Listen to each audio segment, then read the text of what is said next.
Drama Piala AFF Indonesia kontra Laos. Skuad Garuda dicurangi wasit. PSSI turun tangan sampai bilang begini. Kejutkan publik. Bung Toel muncul pada laga Indonesia kontra Laos. Pantau laga Indonesia kontra Laos. Striker timnas Vietnam ini semakin pede, The Golden Star bisa tumbangkan skuad Garuda. Serta beberapa berita timnas Indonesia hari ini. Selengkapnya hanya di Kick Off Football.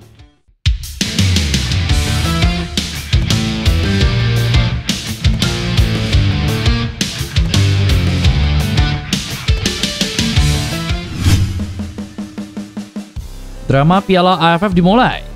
Pertandingan keras dan penuh kontroversi baru saja tersaji di laga kedua grup B Piala AFF antara Indonesia kontra Laos di Stadion Manahan Solo.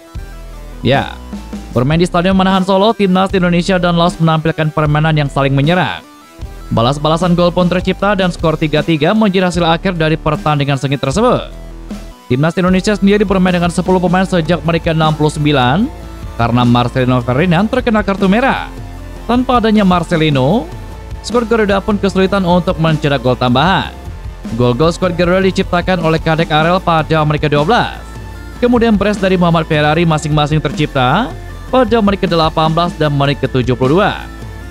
Sementara 3 gol timnas Laos diciptakan oleh Pang Yavo, Von Mate, dan Peter Pantavo. Laga yang baru saja usai tadi berjalan cukup keras, sehingga membuat Marcelino Ferdinand harus diusir wasit pada menit ke-69. Bermain dengan 10 pemain, skuad Garuda sebenarnya menciptakan banyak peluang berbahaya. Namun karena rapatnya pertahanan Laos, pada akhirnya membuat skor harus imbang. Para pemain Laos juga terlihat bermain kasar dan sering mengulur-ngulur waktu demi bisa mempertahankan skor imbang di kandang Indonesia. Ada satu momen di mana Asnawi Mangkualam meluapkan emosinya, di mana di menit akhir pertandingan babak kedua, dirinya dilanggar oleh pemain Laos di dalam kotak penalti. Namun sayang wasit tidak melihat itu sebagai pelanggaran yang harus dihadiahi penalti untuk Indonesia. Banyak supporter mengaku kecewa dengan keputusan wasit di lapangan karena hal itu. Para supporter melihat itu jelas-jelas merupakan murni pelanggaran dan skuad Garuda harusnya bisa mendapatkan hadiah penalti. Sampai usai laga pun Asnawi dan kolega terlihat menghampiri wasit dan terus melontarkan protes keras. Media Malaysia merespon kemenangan tipis Harimau Malaya atas Timor Leste dan membandingkan dengan hasil yang diraih skuad Garuda kontra timnas Laos yang baru saja usai tadi dalam laga fase grup Piala AFF dengan tajuk berita yang cukup menohok. Seperti diketahui, timnas Malaysia nyaris dipermalukan Timor Leste. Sempat unggul 1-0, anak asuh Pau Marti Vicente tertinggal 1-2 hingga turun minum. Kerja keras Syafiq Ahmad dan kawan-kawan menghasilkan 2 gol yang membuat Malaysia menang 3-2. 3 poin ada di tangan. Namun cara Malaysia meraih kemenangan dengan susah payah menjadi poin kritik berita harian. Dalam berita berjudul Harimau Malaya tidak cukup makan, yang dirilis pada siang tadi, disebutkan performa Malaysia jadi buah bibir. Diunggah pula fakta supporter di Stadion Nasional Bukit Jalil mencibir para pemain pada saat jeda antar babak.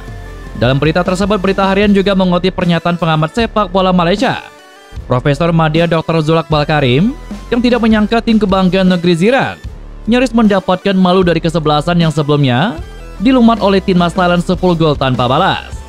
Sebenarnya kita memang sadar kalau tidak dapat tampil dengan baik, terutama karena gagal memanggil pemain terbaik. Karena itu sudah diperkirakan kita tidak bisa berharap terlalu tinggi. Tetapi tidak terbayang kalau kita harus berjuang keras untuk mengalahkan tim seperti Timor Leste. Kita tidak bisa dipermalukan seperti itu meski menang tipis melawan mereka, kata Zulak Bal.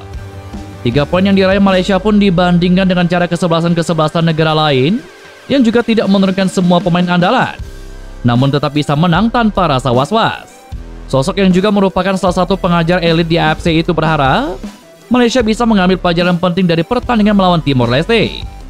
Performa skuad Harimau Malaya ini memang menjadi sorotan tajam supporter hingga legenda pemain timnas Malaysia sendiri sejak menjalani laga perdana di Piala AFF saat harus bermain imbang dengan timnas Kamboja 2-2.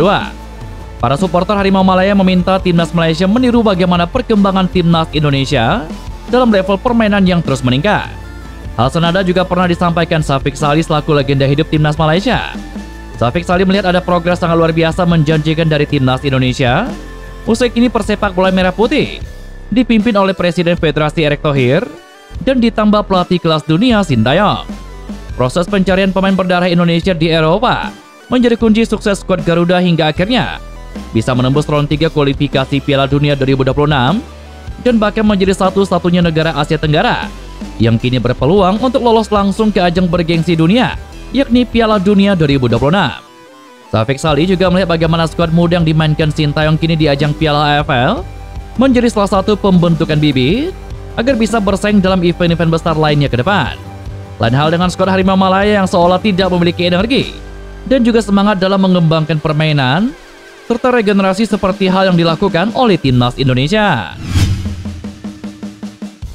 Pelatih Timnas Indonesia Sintayong terlihat bereksperimen dalam komposisi pemain saat Garuda menghadapi Myanmar di laga pertama grup B Piala AFF pada Senin kemarin.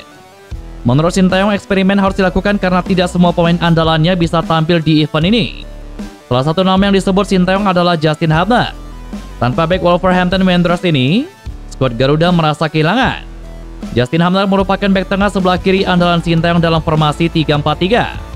Tanpa Hubner, Sintayong kerap memasang Calvin Verdong di pos tersebut.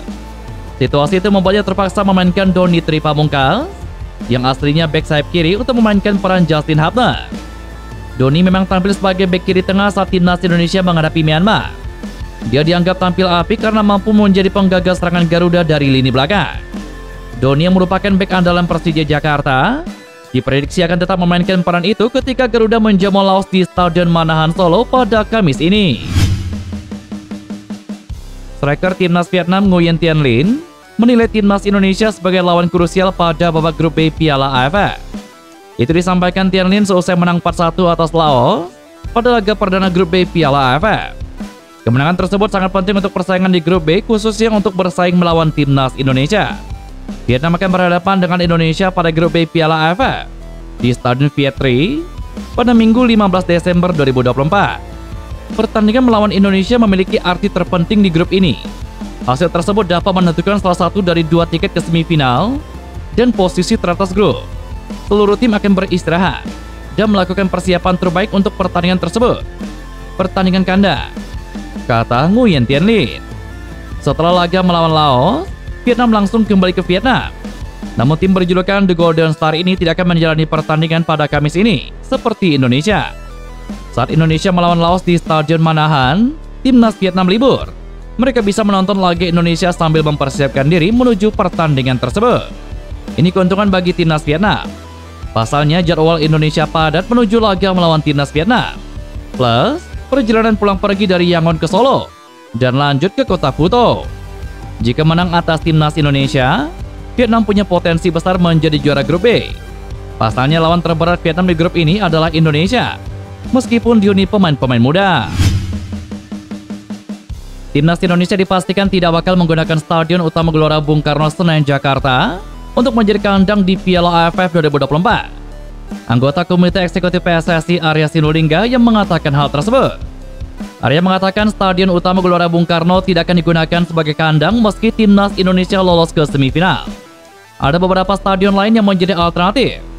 Untuk di fase grup Piala AFF 2024, PSSI memilih Stadion Manahan Solo sebagai markas. Tetapi dikatakan Arya terbuka kemungkinan nantinya Stadion Pakansari, Kabupaten Bogor, atau Stadion Utama Gelora Bung Tomo yang akan dipilih. Arya menambahkan mengenai alasan tidak menggunakan SUGBK sebagai kandang Timnas Indonesia di Piala AFF. Saat ini masih dilakukan perawatan.